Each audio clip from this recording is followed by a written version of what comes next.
नमस्कार। राज्य शिक्षा शोध एवं प्रशिक्षण परिषद पटना बिहार में आपका स्वागत है। बच्चों, आज हम कक्षा 7वीं के विज्ञान विषय के बारे में बातें करेंगे। विज्ञान में हमने जो आज का अध्याय लिया है वह है जीवों में श्वसन। अब हम सभी जानते हैं कि अगर जीवों के बारे में हम बातें करते हैं कि जीवित ही लोग जो होते हैं या जीव जो होते हैं उनमें क्या ऐसी चीज़ है जो उन्हें अजीवों से भिन्न करती है। मतलब ऐसी क्या बात है जिससे वो अजीवों से भिन्न हो जाते हैं। तो सबसे पहली बात हम क्या करते हैं, सबसे पहली बात हम यही कहते हैं कि जीव जो होते हैं वो सांस लेते हैं, रिस्पायर करते हैं, सांस लेते हैं, सांस छोड़ते हैं, उनमें श्वसन की प्रक्रिया होती है। तो इसी से हम जीवों को बता सकते हैं कि जीव जो हैं अजीवों से अलग होते हैं या भिन्न होते हैं। आज हम जीवों के श्वसन के बारे में बात करेंगे। बच्चों, श्वसन जो है वो हर जीव में होता है, चाहे वो पौधे हों, चाहे वो मनुष्य हो, चाहे वो यूनिसेलुलर ऑर्गेनिज्म हो, मल्टी सेलुलर ऑर्गेनिज्म हो, कोई भी हो, श्वसन सब में होता है, हर जीव में श्वसन होता है। बस श्वसन की प्रक्रिया जो है वो अलग तरीके से होती है। जैसे अगर हम यूनिसेलुलर ऑर्गेनिज्म की बात करें तो यूनिसेलुलर ऑर्गेनिज्म में बस एक डिफ्यूजन प्रोसेस से सिंपल एक्सचेंज ऑफ गैसेस यानी कि CO2 का लेना, CO2 का छोड़ना और O2 का लेना, ऑक्सीजन का लेना और CO2 का छोड़ना, बस एक सिंपल डिफ्यूजन प्रोसेस से यूनिसेलुलर में श्वसन की प्रक्रिया हो जाती है। अब मल्टी सेलुलर की अगर हम बात करें तो पौधों की बात करेंगे तो पौधों में कैसे होता है श्वसन। पौधों में भी डिफ्यूजन प्रोसेस से ही होता है और उसमें भी कोई रेस्पिरेटरी ऑर्गन बहुत नहीं होते हैं, बट वहाँ पर जो हमारी पत्तियों में स्टोमेटाज होते हैं उनसे श्वसन का कार्य किया जाता है। आज हम जो मुख्य विषय लेकर यहाँ पर आए हैं वह है मानव में श्वसन कैसे होता है। तो सबसे पहले मानव में श्वसन को समझने के लिए हमें मानव के श्वसन तंत्र को जानना होगा। अब हम यहाँ पर देखेंगे कि मानव का श्वसन तंत्र जो होता है वो किन किन ऑर्गन से बना हुआ है। तो चलिए अभी हम देखते हैं। यहाँ पर हम देख रहे हैं कि मानव जो है वह उसकी नसाद्वार और मुख गुहा, दो चीज़ें आपको वहाँ पर दिख रही हैं, नसाद्वार दिख रही है और मुख गुहा दिख रही है। तो नसाद्वार और मुख गुहा से हवा को अंदर लेते हैं।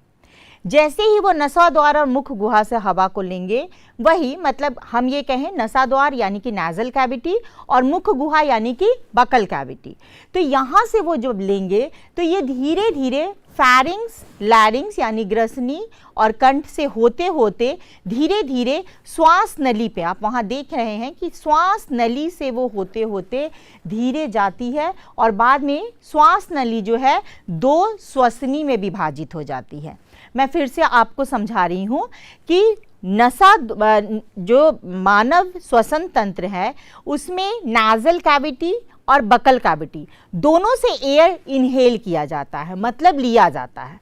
अब जैसे नाजल कैविटी और बकल कैविटी से एयर गया तो फिर वो पास कहाँ से होगा, हमारे फैरिंग से, लैरिंग से, और उसके बाद जब वो बीच में यहाँ पहुँचता है तो उसको हम कहते हैं कि वो श्वास नली में चला गया। श्वास नली यानी कि ट्रैकिया में चला गया। अब एक ट्रैकिया, हम जानते हैं कि जो हमारा जो रेस्पिरेटरी सिस्टम होते हैं उसमें दो फेफड़े होते हैं। तो अब एक ट्रैकिया जो है वो दो ब्रोंकस में डिवाइड करेगा यानी कि श्वसनी में डिवाइड करेगा। एक ट्रैकिया जो है दो श्वसनी में डिवाइड कर रहा है, दोनों एक ट्रैकिया आया और ये दो श्वसनी में डिवाइड कर रहा है। जैसे ही ये दो श्वसनी में डिवाइड करेगा तो इन श्वसनी के चारों तरफ आप देखेंगे कि कुपिका जो है वो बनी हुई हैं। अब ये कुपिका क्या होती है, हमें ये जानने की ज़रूरत है कि ये कुपिका क्या होती है। कुपिका जो होती है बहुत ही थिन वॉल यानी कि बहुत ही महीन होती हैं और इससे जो है एयर जो होता है वो डिफ्यूज़ होकर के कहाँ चला जाता है, ब्लड वेसल्स में चला जाता है। ये कुपिकाएं जो होती हैं इनमें रक्त धमनियाँ बहुत मात्रा में, प्रचुर मात्रा में होती हैं। तो दोनों का थिन वॉल्ड हो गया। आप जो हमारी रक्त वाहिकाएं हैं, जो हमारी जो जहाँ से हम लोग हमारा जो रक्त जो है प्रवाहित होता है वो, और कुपिकाएं दोनों ही थिन वॉल्ड है। तो जो हम जो ऑक्सीजन लेते हैं वो ऑक्सीजन फिर ब्लड में चला जाता है। जब एक बार ब्लड में चला गया वो ऑक्सीजन, तो ब्लड के थ्रू कहाँ चला जाएगा? ब्लड के थ्रू जाएगा हमारे सेल्स में, यानी कि हमारी कोशिकाओं के अंदर जाएगा। जब कोशिकाओं में ऑक्सीजन जाता है तो वहीं पर कौन सा प्रोसेस होगा? वहाँ पर होता है सेलुलर रेस्पिरेशन, यानी कोशिकीय श्वसन। कोशिकीय श्वसन जब होगा तो कोशिकीय श्वसन के दौरान भोजन का ऑक्सीकरण होता है। हम ये भी कह सकते हैं कि ग्लूकोज का ऑक्सीकरण होता है। जब ग्लूकोज का ऑक्सीकरण होगा तो हमें क्या मिलती है? हमें मिलती है एनर्जी। कौन से फॉर्म में? एटीपी के फॉर्म में, एडिनोसिन ट्राइफॉस्फेट के फॉर्म में। और एनर्जी के साथ साथ CO2 भी रिलीज होता है। इसको हम आगे पढ़ेंगे। वो CO2 फिर उल्टे मार्ग से, कहाँ से? सेल्स से ब्लड में, ब्लड से एल्वियोलाई में, एल्वियोलाई यानी कि कुपिका में। अब एल्वियोलाई से फिर श्वसनी में, श्वसनी से श्वास नली, श्वास नली से फिर ग्रसनी, और इस तरीके से नसा, जो हमारी जो नेजल कैविटी है, जो हमारे नोज़ है, वहाँ से फिर CO2 जो है वो बाहर रिलीज होता है। तो हमने एक सिंपल सा एक समझा है कि श्वसन तंत्र मानव का कैसा होता है। फिर से एक बार हम लोग समझ लें। नेजल कैविटी और बकल कैविटी, यानी कि नसाद्वार और मुख गुहा से सांस हम लेते हैं। जो हवा हम लेते हैं उसमें ऑक्सीजन जो है वो प्रचुर मात्रा में होता है। उसी हवा को फिर हमारी जो हवा होती है वो फैरिंग्स और कंठ से धीरे धीरे होते हुए श्वास नली में जाती है, और श्वास नली जैसे ही चेस्ट में यानी वक्ष स्थल में पहुंचती है तो श्वास नली 2 श्वसनली में डिवाइड हो जाती है। मान लीजिए इस तरीके से ये श्वास नली आ रही है, तो इस तरीके से ये दो तरफ जो है विभाजित हो जाएगी। ऊपर से एक आई और धीरे धीरे ये जो है 2 पार्ट में विभाजित होकर के 2 श्वसनली जो है वो कहाँ जाएगी? दोनों फेफड़ों में, यानी कि दोनों लंग्स में जाएंगी। और लंग्स के अंदर ही एल्वियोलाई है, और एल्वियोलाई में जब वो जाएंगे ऑक्सीजन, तो एल्वियोलाई से ब्लड में और ब्लड से फिर सेल में। ये हमने श्वसन तंत्र के मार्ग को समझा। अब हम आगे और इसके बारे में श्वसन प्रक्रिया के बारे में जानेंगे कि श्वसन होता क्या है। अब हम इसके लिए देखते हैं। बेटा श्वसन शब्द जो है वो क्या, इंग्लिश में हम उसको क्या बोलते हैं? रेस्पिरेशन। रेस्पिरेशन यानी कि एक वर्ड आ रहा है आपका रेस्पिरेट। रेस्पिरेट वर्ड जो है वह एक लैटिन वर्ड है जिसका मतलब होता है सांस लेना। तो श्वसन क्रिया जो होती है वो पौधों तथा जंतुओं में अलग अलग प्रकार से होती है। जैसा कि हम लोग पहले भी बता चुकी हूँ मैं आपको कि वो पौधों में और जंतुओं में अलग अलग तरह से होगी। और श्वसन क्रिया में जो भी अंग भाग लेते हैं उनको हम क्या कहेंगे? उनको हम कहेंगे श्वसन तंत्र, यानी कि रेस्पिरेटरी सिस्टम। रेस्पिरेटरी सिस्टम कहते हैं जितने भी ऑर्गन्स हमारे उसमें भाग लेंगे। जैसे अभी हमने बात की थी, हमारे दोनों फेफड़े उसमें भाग लेते हैं। हमारे पहले हमने अभी देखा था, आपको याद होगा जो हमने स्लाइड देखा था उसमें नीचे में डायाफ्रैगम बना हुआ है। पिछले स्लाइड में हमने देखा था कि नीचे में डायाफ्रैगम बना हुआ है। वो डायाफ्रैगम आप देखेंगे यहाँ पर नीचे एक लाल रंग का मरून कलर का डायाफ्रैगम दिख रहा है। इस डायाफ्रैगम का बहुत बड़ा रोल होता है श्वसन प्रक्रिया में। इसको हम समझेंगे कि ये डायाफ्रैगम एक्चुअली होता क्या है। डायाफ्रैगम आप यहाँ पे देख रहे हो कि ये वक्ष गुहा यानी कि चेस्ट कैविटी को एब्डोमिनल कैविटी से, यानी कि जो हमारी पेट की गुहा होती है उससे विभाजित करती है। यहाँ पे हम देख रहे हैं कि डायाफ्रैगम आप देख रहे होंगे यहाँ पर लाल रंग का आपको डायाफ्रैगम दिख रहा है। ये डायाफ्रैगम जो होता है मस्कुलर होता है और ये क्या करता है, ये हमारी वक्ष गुहा को, हमारी चेस्ट कैविटी को हमारे एब्डोमिनल कैविटी से अलग करता है। तो इसका शेप समझेंगे यहाँ पर, ये इस तरह से हमारे चेस्ट कैविटी और एब्डोमिनल कैविटी को इस तरीके से अलग करता है। इसका बहुत बड़ा रोल होता है जिसके बारे में हम आगे चर्चा करेंगे। तो हम यहाँ पर बहुत अच्छे से समझेंगे कि श्वसन तंत्र में हमने देख लिया है कि नासिका द्वार होते हैं, मुख गुहा होती है, फैरिंग्स होते हैं, लैरिंग्स होते हैं, श्वास नली होती है, श्वसनी होती है और फेफड़े होते हैं। इन सब के बारे में हम जान चुके हैं। अब हम धीरे धीरे श्वसन के बारे में और चर्चा करेंगे और आपकी समझ को और मजबूत बनाने की कोशिश करेंगे। चलिए हम आगे बढ़ते हैं। अब हम उसी चीज़ को फिर से एक बार मैं आपके सामने फ्लो चार्ट के माध्यम से दिखा रही हूँ। आप इस फ्लो चार्ट में देखेंगे कि वातावरण से हमने क्या लिया, स्वच्छ हवा में सांस लिया। तो अब जो स्वच्छ हवा है वो जितनी भी हमने डिस्कस किए थे कि यहाँ से श्वास नली से होते होते कहाँ पहुँची, फेफड़े तक पहुँच गई। फेफड़े तक पहुँचने के बाद फेफड़े से कहाँ गई, O2 जो है वो रक्त संचरण में, ब्लड सर्कुलेशन में चला गया। अब वह O2 यानी कि ऑक्सीजन जो है वो कहाँ जाएगा, शरीर की कोशिका में चला गया। सबसे पहले कैसे हुआ, हमने सांस लिया, सांस में ऑक्सीजन आया, और भी बहुत सारी गैसेस आती हैं लेकिन हमारी बॉडी जो है रेस्पिरेशन में ऑक्सीजन को यूज़ करती है, इसलिए हम लोग ऑक्सीजन के बारे में यहाँ बातें कर रहे हैं। ऑक्सीजन रिच एयर होती है वो, मतलब वहाँ पर ऑक्सीजन की मात्रा अधिक होती है। ऑक्सीजन अब हमारे ब्लड सर्कुलेशन में आया और जब हमारे ब्लड में आ गया तो ऑक्सीजन कहाँ चला जाएगा, ऑक्सीजन जाता है कोशिका में। अब कोशिका में चला गया। अब कोशिका के अंदर क्या होगा, कोशिका के अंदर मैंने बोला था ऑक्सीडेशन ऑफ फूड।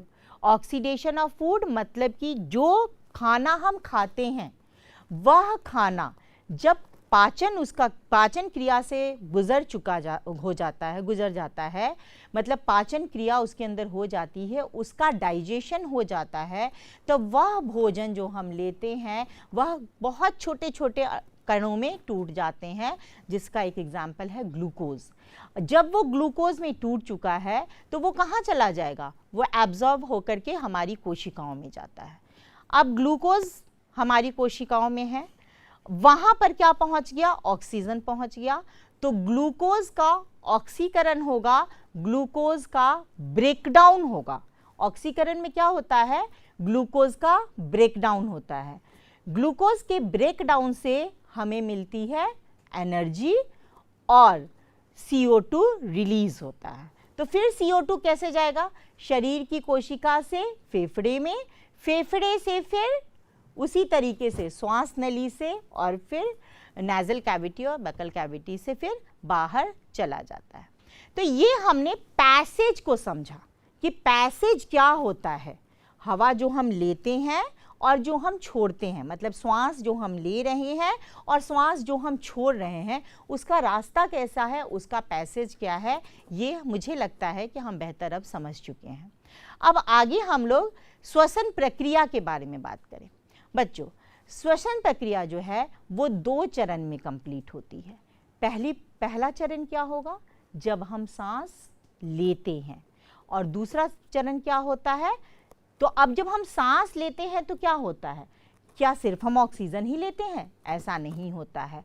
ऑक्सीजन के साथ साथ और भी गैसेस जो हैं वो इनहेल होती हैं, हम ले लेते हैं, लेकिन हमारा शरीर जो है ऑक्सीजन को एब्जॉर्ब करता है और ऑक्सीजन को ग्लूकोज के ऑक्सीडेशन के लिए यूटिलाइज कर लेता है।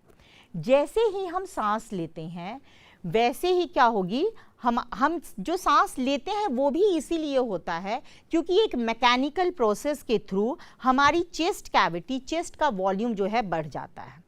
चेस्ट का वॉल्यूम कैसे बढ़ेगा कि मैंने अभी आपको बोला था कि हमारी चेस्ट कैविटी और पेट गुहा के बीच में क्या है, डायाफ्राम। अब ये डायाफ्राम जो है वो कॉन्ट्रैक्ट होता है और ये धीरे धीरे फ्लैट हो रहा है। तो फ्लैट हो रहा है तो ये इसका मतलब क्या हुआ कि ये इस शेप में था, ये फ्लैट होके ऐसे जा रहा है, तो यानी कि वक्ष गुहा बढ़ गई। जब वक्ष गुहा बढ़ती है तो हम इनहेल करते हैं, मतलब हम श्वास को लेते हैं, और जैसे ही हमने जब हम सांस को छोड़ते हैं तो ये डायफ्रैगम फिर अपने ओरिजिनल पोजीशन पे आ जाता है। हम एक बार फिर से बात कर रहे हैं, डायाफ्रैगम के बारे में यहाँ बात कर रहे हैं। डायाफ्रैगम का शेप ऐसा होता है, आपने चित्र में देखा था। जब हम इंस्पिरेशन के दौरान, यानी कि जब हम सांस को लेते हैं, तो उस समय डायाफ्रैगम जो है फ्लैट हो जाता है, फ्लैट हो जाता है, कॉन्ट्रैक्ट होकर के फ्लैट हो जाता है। जैसे ही ये फ्लैट होगा, इसका मतलब हमारी जो ऊपर की जो कैविटी है, यानी कि चेस्ट कैविटी, वक्ष गुहा जो है वो बढ़ जाती है, उसका आयतन जो है वो बढ़ जाता है, उसका वॉल्यूम जो है वो बढ़ता है।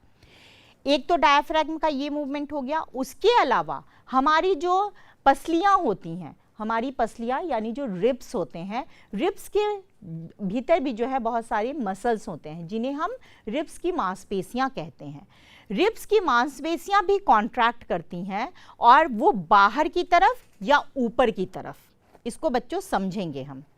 हमारी चेस्ट कैविटी जो थी इतनी बड़ी थी, अब जो चेस्ट कैविटी थी उसमें रिब्स मसल्स ने रिब्स को बाहर की तरफ कर दिया और ऊपर की तरफ किया। अगर हम पूरे अपने रिब्स को देखेंगे तो ये ऐसे होता है, ये बाहर की तरफ और चला गया और ये ऊपर की तरफ चला गया और डायाफ्रैगम नीचे की तरफ चला गया। तो इससे क्या हुआ, पूरा चेस्ट कैविटी क्या हो गया, बढ़ गया। जब चेस्ट कैविटी का वॉल्यूम बढ़ा तो हमारे पास जगह हो गई। अब हम क्या करेंगे, हम करेंगे इनहेल। तो क्या होता है, इनहेलेशन प्रोसेस होता है। इसी तरीके से फिर डायफ्रैगम जो है रिलैक्स होगा तो अपने पोजीशन पे आ जाएगा। इंटरकोस्टल मसल्स जो होती हैं, जो रिब्स की मांसपेशियां होती हैं, वो भी रिलैक्स करके अपने पुराने पोजीशन पे आ जाएंगी और ऊपर वाली नीचे आ जाएंगी। तो फिर एक्सहेलेशन होता है। इसको हम लोग और आगे समझेंगे, विस्तार से आगे बढ़ते हैं। उम्मीद है धीरे धीरे आपको बातें समझ में आ रही हैं।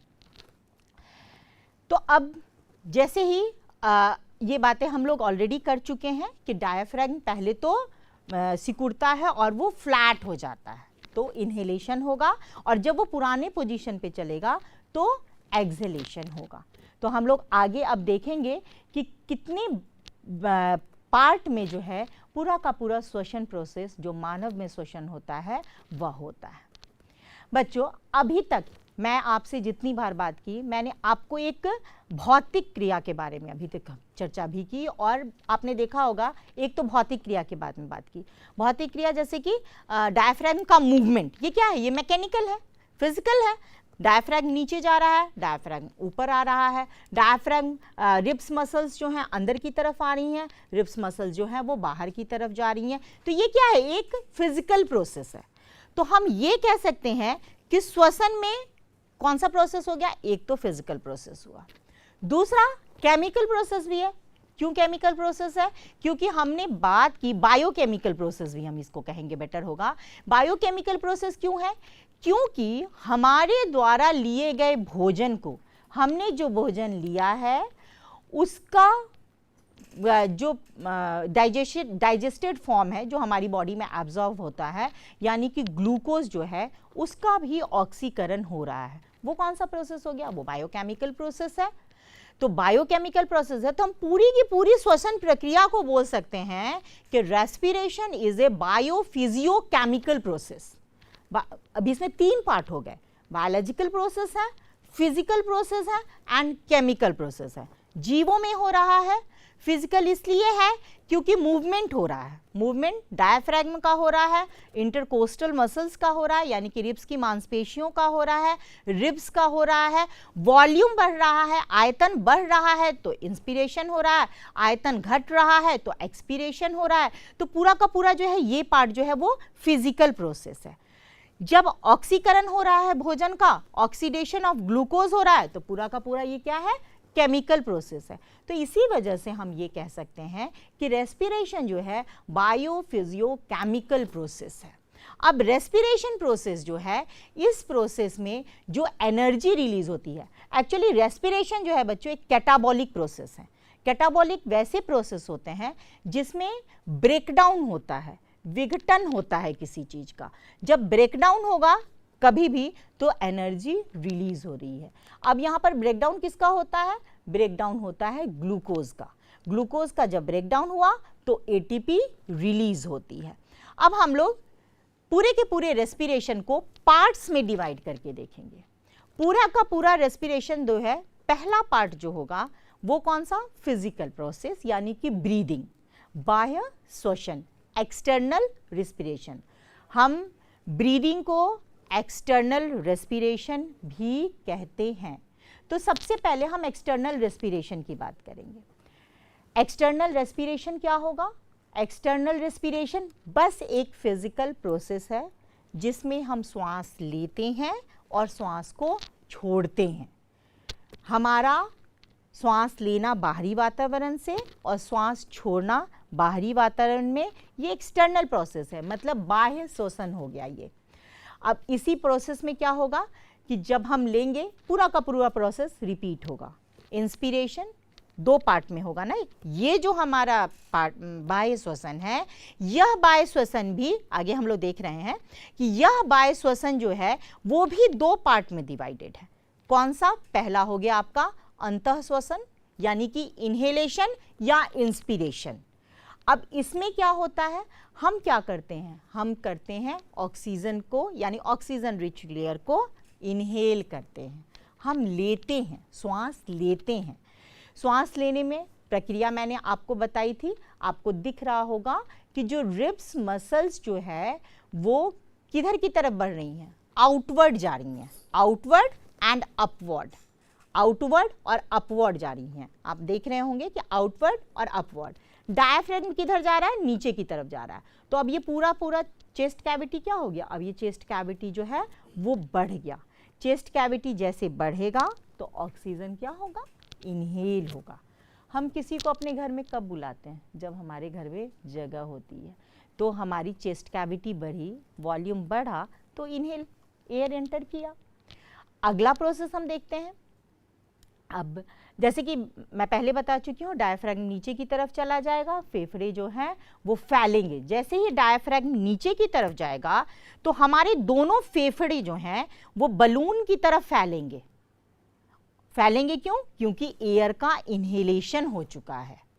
ठीक है, डायफ्राम नीचे गया तो बलून की तरह दोनों फेफड़े फूल जाएंगे क्योंकि बाहर से एयर जो है वो अंदर आ चुका है। इसके बाद जैसे ही डायफ्राम ऊपर की तरफ जा रहा है यानी कि एक्सपीरेशन हो रहा है, एक्सहेलेशन हो रहा है, उच्छ्वसन हो रहा है, तो क्या होगा, चेस्ट कैविटी का वॉल्यूम कम हो गया। कम हुआ तो श्वास जो है छोड़ेंगे हम, एयर जो है वो बाहर निकलता है। हम देख रहे हैं यहाँ पर कि डायफ्राम ऊपर की तरफ आया और रिब्स जो है वो अंदर की तरफ आया।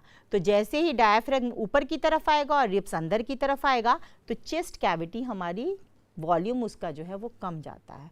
जब कमेगा तो भाई अब जगह नहीं है, अब आप जाइए, तो एयर जो है हम क्या करते हैं, हम एक्सहेल करते हैं। अब जो मैंने आपको बताया कि बलून की तरह फेफड़े जो हैं वो फूल जाते हैं और जब एक्सहेलेशन होगा तो वो फिर बलून की तरह सिकुड़ जाएंगे। जब हम इनहेलेशन करते हैं तो बलून की तरह फूल जाएंगे। जैसे बलून में हम हवा भरते हैं तो फूल जाते हैं, और अगर हम बलून से हवा निकाल दें तो क्या होगा, बलून सिकुड़ने लगता है। तो वैसे ही इनहेलेशन के दौरान बलून जो है यानी कि हमारे फेफड़े वो फूल जाएंगे, और जब एक्सहेलेशन होगा तो हमारे जो फेफड़े हैं जो बलून की तरह काम करते हैं वो सिकुड़ जाएंगे। और डायफ्राम का मूवमेंट अपवर्ड और इनवर्ड जो है बहुत इम्पॉर्टेंट रोल प्ले करता है। इसको हम समझने के लिए एक वीडियो देखेंगे, आप उस वीडियो को देखेंगे और ऐसा ही एक्सपेरिमेंट अपने घर में करेंगे, जिसमें आपको क्या लेना है, पुरानी प्लास्टिक की बोतल आप ले सकते हैं, पेन, पुराना पेन जो होता है उसकी रिफ़िल को आप हटा दें और उसको ले सकते हैं। बलून्स आपको चाहिए होंगे, बलून्स आप ले करके और इस एक्सपेरिमेंट को घर में करके देखेंगे तो आपको बहुत मज़ा आएगा। चलिए अब हम इस वीडियो को देखते हैं। तो बच्चों, आज हम कक्षा 7 के जीवों में श्वसन के बारे में पढ़ेंगे, जानेंगे कैसे श्वसन तंत्र काम करता है। तो उसके लिए सबसे पहले हमें कुछ मॉडल बनाएंगे कि श्वसन तंत्र काम कैसे करता है, और इसको आज हम मॉडल के रूप में देखेंगे कि कैसे सांस लिया जाता है। तो एक आपके आसपास ढेर सारा बोतल मिल जाएगा, उस बोतल को हम पहले से ही कट कर लिए, ऊपर वाला भाग इसको कट कर लेंगे और एक बलून को दो बलून को काट करके इसमें वाई शेप हम पहले से बना के तैयार रखे हैं। वाई शेप का एक ट्यूब लगाएंगे, उसमें एक बलून दाएं और एक बलून बाएं लगा करके इसको इसके ऊपर कैप लगा देंगे। कैप में छोटा सा होल करेंगे और फिर इसे एयर टाइट करके फिर नीचे के वाला भाग जो ये भाग होल है इसमें एक बलून काटेंगे और बलून के इसके ऊपर बलून को चढ़ा देंगे और ये बलून डायफ्राम का काम करता है। आप देखें जब हम लंबी गहरी सांस भरते हैं तो डायफ्राम नीचे की ओर आता है। आप देखें फेफड़ा फैलता है और जब डायफ्राम ऊपर की ओर जाता है तो फेफड़ा सिकुड़ता है, फैलता है, सिकुड़ता है।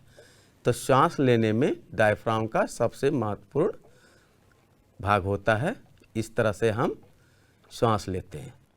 ठीक है बच्चों, अब आपने वीडियो देखा, अच्छा लगा होगा। ऐसा आप लोग घर पे एक्सपेरिमेंट कर सकते हैं और जो हमारा फिजिकल प्रोसेस है यानी कि ब्रीदिंग प्रोसेस है उसको समझ सकते हैं। अब हम आगे बढ़ते हैं। अभी हम ये श्वास छोड़ना और श्वास लेना ये जो बातें कर रहे थे ये ब्रीदिंग प्रोसेस की बात है। ब्रीदिंग प्रोसेस इंटरनल रेस्पिरेशन से अलग होता है, जिसको हम देखेंगे कि आखिर क्या होता है ये इंटरनल रेस्पिरेशन और ब्रीदिंग प्रोसेस और इंटरनल रेस्पिरेशन में क्या अंतर होता है। तो अब यहाँ देखेंगे हमने बात की थी कि श्वसन जो होता है वो दो पार्ट में होता है। पहला पार्ट कौन सा? एक्सटर्नल रेस्पिरेशन या ब्रीदिंग कह लें उसको या बाह्य श्वसन कह लें। दूसरा पार्ट क्या है? दूसरा पार्ट है इंटरनल रेस्पिरेशन, सेलुलर रेस्पिरेशन यानी कि कोशिकीय श्वसन।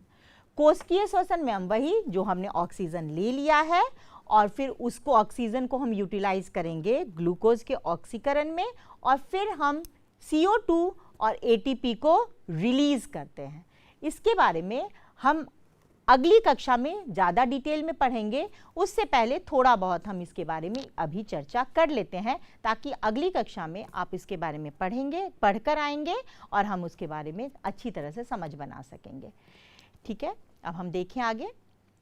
देखो बच्चों, यहाँ पर हम देख रहे हैं कि ब्रीदिंग जो होता है, ब्रीदिंग क्या है? ब्रीदिंग एक यांत्रिक क्रिया है यानी कि एक फिजिकल प्रोसेस है जिसमें ऑक्सीजन को हम लेते हैं और कार्बन डाइऑक्साइड को छोड़ते हैं। जबकि रेस्पिरेशन क्या है?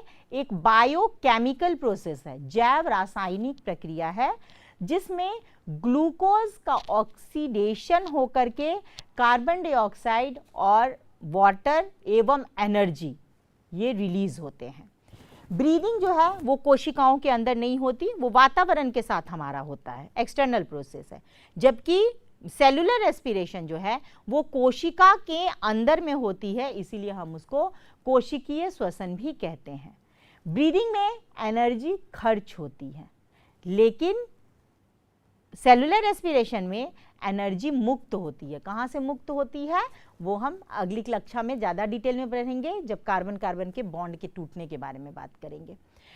ब्रीदिंग में कोई इंजाइम पार्टिसिपेट नहीं करता क्योंकि ये पूरा का पूरा फिजिकल प्रोसेस है, बट सेलुलर रेस्पिरेशन में एंजाइम्स की सहभागिता होती है क्योंकि ये बायोकेमिकल प्रोसेस है। ठीक है बच्चों, अब हम आगे देखते हैं कि हम श्वसन एक अनिवार्य प्रक्रिया है। अभी तक हमने बातें कर ली, श्वसन एक अनिवार्य प्रक्रिया है, ऐसी प्रक्रिया जिसमें हम बाहर से ऑक्सीजन लेते हैं, छोड़ते हैं और ऑक्सीजन के द्वारा ग्लूकोज का ऑक्सीकरण करके एनर्जी को रिलीज करते हैं और CO2 को छोड़ते हैं। अब मैं आप लोगों को कुछ कार्य दूंगी, गृह कार्य दूंगी, उसको आप लोगों को करना है और करके आना है। साथ के साथ अगली कक्षा के लिए आप तैयार होके आएंगे, कोशिकीय श्वसन के बारे में पढ़ के आएंगे ताकि हमारी समझ और मजबूत हो जाए। तो बच्चों, गृह कार्य आप देख लें, अंतःश्वसन एवं उच्छ्वसन में क्या अंतर है। दूसरा प्रश्न है बाह्य श्वसन एवं आंतरिक या कोशिकीय श्वसन में क्या अंतर है। यह आज हमने कक्षा में बात की है, इसी को आपको करके आना है और फिर हम अगली कक्षा में मिलेंगे। तब तक आप पढ़ते रहिए और एक्सपेरिमेंट्स कीजिए। अगर आप विज्ञान पढ़ रहे हैं तो छोटी छोटी चीज़ों से एक्सपेरिमेंट कीजिए। खुश रहिए। फिर अगली कक्षा में मिलेंगे। तब तक के लिए नमस्कार।